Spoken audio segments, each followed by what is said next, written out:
અમેરિકાના new jersey રાજ્યમાંથી ત્યાં વસતા લાખો પ્રવાસી ભારતીયો અને ખાસ કરીને આપણા ગરવા ગુજરાતના બિઝનેસમેનોને ભારે ચિંતામાં મૂકી દેનારા અને મોસમનો ભયાનક મિજાજ બદલાયાના સત્તાવાર સમાચાર સામે આવ્યા છે, જે હવામાને ટ્રમ્પ શાસનની વચ્ચે પ્રવાસીઓના આર્થિક વેપાર અને સ્વાસ્થ્ય પર બહુ મોટો પ્રશ્ન ઊભો કર્યો છે. હવામાનની વૈશ્વિક એજન્સી એક્યુવેધર,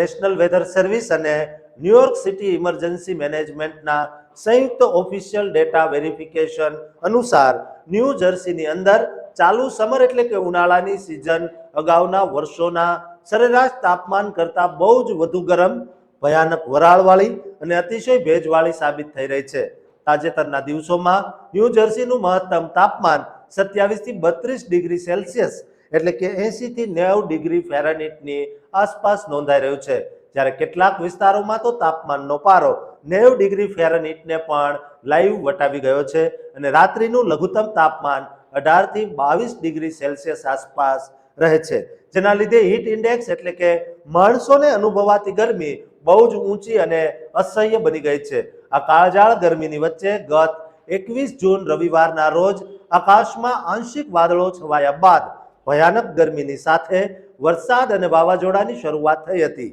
જ્યારે બીજા જ દિવસે એટલે કે 22 જૂન સોમવારના રોજ ન્યૂ જર્સીમાં કિલર થંડરસ્ટોર્મ એટલે કે પ્રચંડ વીજળીના કડાકા ભડાકા સાથે 1 થી 2 ઇંચ જેટલો ભારે વરસાદ ખાબક્યો છે, જેના કારણે સ્થાનિક લો લાઇંગ એટલે કે નીચાણવાળા વિસ્તારોમાં ફ્લેશ ફ્લડિંગ એટલે કે અચાનક પૂર આવવાનું ભયાનક જોખમ વધી ગયું છે અને સરકારી એજન્સીઓએ તાત્કાલિક ઓફિશિયલ ટ્રાવેલ એડવાઇઝરી અને સિવિયર થંડરસ્ટોર્મ કાનૂની એલર્ટ જાહેર કરી દીધા છે. ન્યૂ જર્સીની અંદર રિટેલ, ટ્રાન્સપોર્ટ, હોટેલ્સ અને ખાસ કરીને મોટા રેસ્ટોરન્ટ બિઝનેસમાં સક્રિય આપણા ગુજરાતી સમુદાય પર આ ખરાબ હવામાનની બહુ જ આકરી અને માઠી અસર જોવા મળી રહી છે. અસહ્ય ગરમી અને ઉકળાટના કારણે પ્રવાસીઓ માટે બહારના તમામ આઉટડોર કાર્યક્રમો જેવા કે ફેમિલી પિકનિક, પરંપરાગત ગરબા પ્રેક્ટિસ અને બીચની મુલાકાતો લેવી સાવ અશક્ય અને મુશ્કેલ બની ગઈ છે, જેના લીધે હીટ રિલેટેડ ઇલનેસ એટલે કે ડિહાઇડ્રેશન અને હીટ એક્ઝોસ્ટનનું જોખમ ખાસ કરીને આપણા વૃદ્ધ ગુજરાતીઓ અને માસૂમ બાળકોના સ્વાસ્થ્ય માટે બહુ જ ચિંતાજનક સ્તરે વધી ગયું છે. આ સિવાય 22 જૂનના રોજ ત્રાટકેલા વાવાઝોડા અને પૂરના લીધે અહીં યોજાનારા જાણીતા જૂનટીન્થ સેલિબ્રેશન્સ અને